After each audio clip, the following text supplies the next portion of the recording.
ושם העבירו אותנו לבריסק, והכניסו אותנו לקרונות מסע.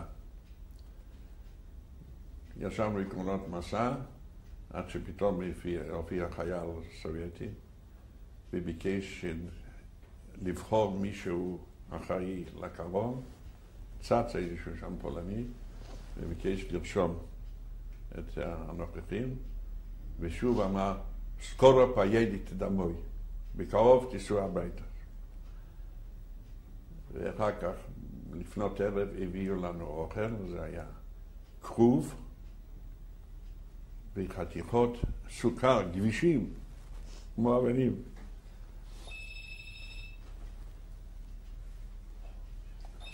גבישים, תוציא למטה. והלילה עבר, למחרת שוב בא והתחיל לשאול מתי ניסע הביתה, סקורו פיידיט דמוי. וכל הזמן ישבתם בתוך כן, היה פתוח. עד שאני עם החבר הזה, ששקו, אמרתי, מה יש פה? דרך החריץ של דפנות הקרון, ראיתי לפניי רכבת נוסעים. וראיתי שם שני פרצופים יהודים שהם היו איתנו בזמן החלפת השבויים, ואני רואה שהם בתוך קרון הנוסעים, והרכבת זזה. אמרתי, איך זה ייתכן? למה? אנחנו פה בקרון, והם היו בזה. אמרתי, ששקו, בוא נרד, נראה מה בשטח. יצאנו, ועברנו כמה פסי רכבת, ובאנו לבית הנתיבות. ובפעם הראשונה אני רואה לפניי סיסמאות, וכתוב, ואני המורה, אנאלפבית, לא יודע לקרוא את זה. רק ברוסית. כן, ברוסית, פעם אמרתי. זאת הייתה הרגשה כל כך כבדה. פתאום אני נעמד גם לדבר רוסית לא ידעתי. ופתאום קהל מצטופף בתוך בית הנתיבות, ופתאום עובר מבקר של הרכבת הבינלאומית, ואגון דליסט קוק, שהוא עוד היה עם הכובע. ואני ניגשתי אליו ואמרתי, מה זה פה? אז הוא אומר, מה, אתם אלה שהעבירו? כן. אמרתי, איפה אתם ברכבות? כן.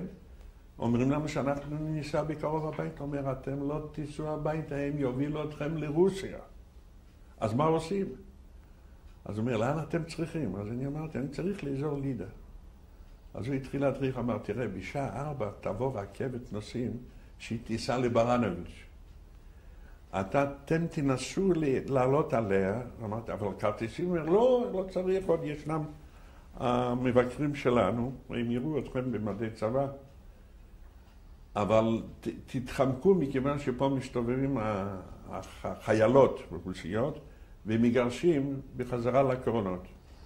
וכן, אז הוא אומר, תגיעו לברנוביץ', ישנם שתי תחנות, ברנוביץ', א' וב'. בא' אל תרדו, זה המרכז, בב'. משם תגיע רכבת שתיסע לכיוון לידה. ואכן כך נסענו, הסתובבנו, אחת שמינה, כאלה לקרונות, אז הלכנו כאילו לקרונות, והסתובבנו, חיכינו לאבא, הרכבת הגיעה, זזה, אנחנו הופ, בתוך הרכבת.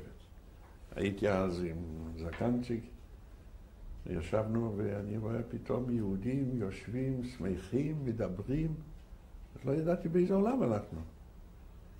ואחד אומר, מירדוק צריך אז ארזונזריקה, זה אחד משלנו. אז השני אומר, תשאל אצלו, דבר אליו.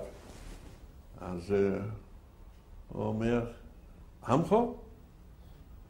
אמרתי, ודאי עמך, אני עוד אמרתי, ראיתם כבר עם אף כזה ולא יהיה יהודי?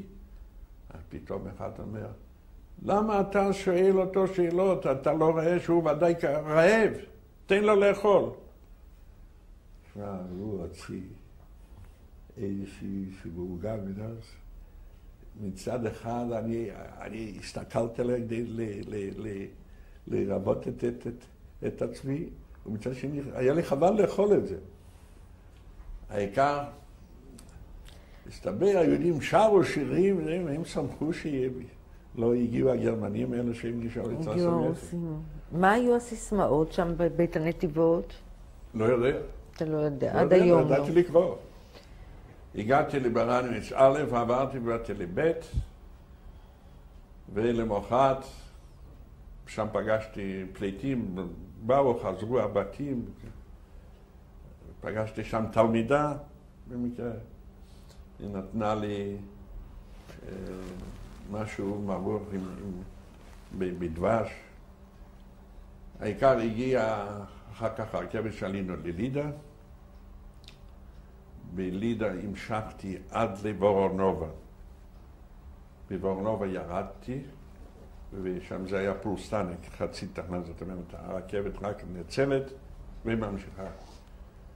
ירדתי וירדו עוד כמה אנשים, ואני הלכתי ולידי הולכת אחת, חברה, שהכרתי, אותה מוורנובה, עוד מהביתה, והיא מסתכלת עליי ככה. חשבתי כבר, מה, את לא מכירה, אני הייתי מזקן. אז אמרתי לך, את לא מכירה אותי? אמרת, לא. אמרת, אוי, באמת. הגעתי לוורנובה, שם הייתה לי דודה, אחות של אבא שלי,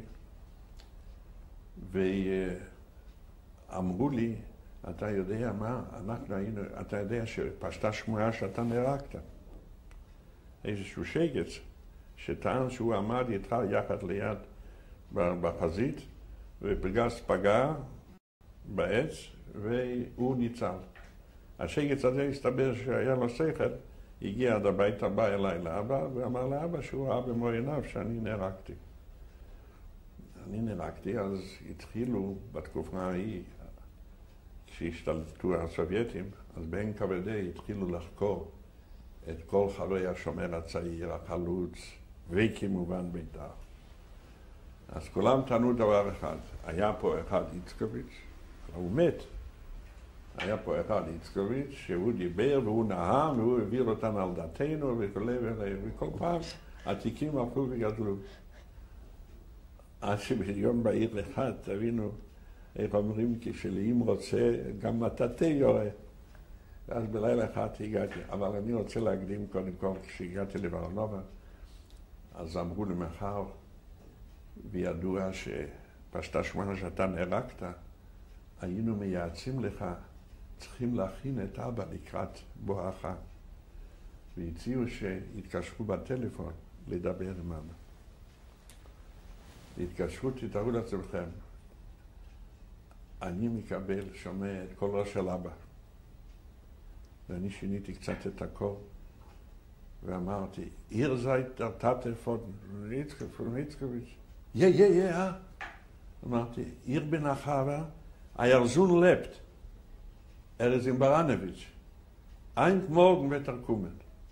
והבכי מצד שני, ואני סגרתי. אני מגיע לעיירה.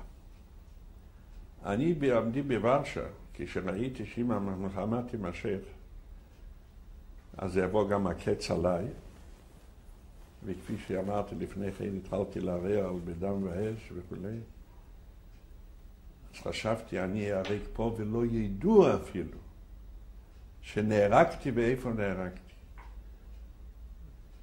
תוך כדי מהלך המחשבה חשבתי, אם אנצל להישאר בחיים ואצליח להגיע הביתה, הדבר הראשון שאני אעשה, אני אבוא לבית הכנסת ואני אנשק בפרוכת. ואכן, כך עשיתי. והגעתי הביתה. תקף ובאו שכנות, באה שכנה שהייתה להם חנות מכולת, הביאה סוכריות וזה, ואל תשאלו. ולאחר מכן הכינו לי את האמבטיה. ואבא רחץ אותי ושטף אותי, והתגלחתי.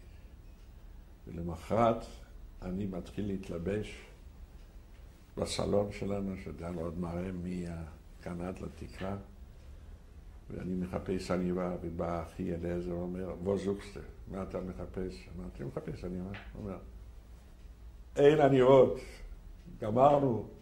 להתלבש משהו פשוט ביותר. כי אבא היה צריך ללכת איתי, להירשם במרשם התושבים. יצאנו בבוקר ופגשו אותנו שני פוליטרוקים, מדריכים פוליטיים, יהודים, אבל מרוסיה. ואבא דיבר ואבא אומר, תכירו, זה הבן. ואני זוכר עד היום אחד מהם, יהודי, אומר, אתו סמי בלשוי פשיסט. זהו הפשיסט הגדול.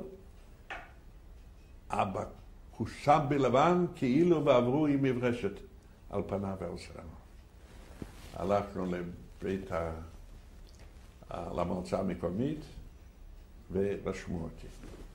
כן, כן.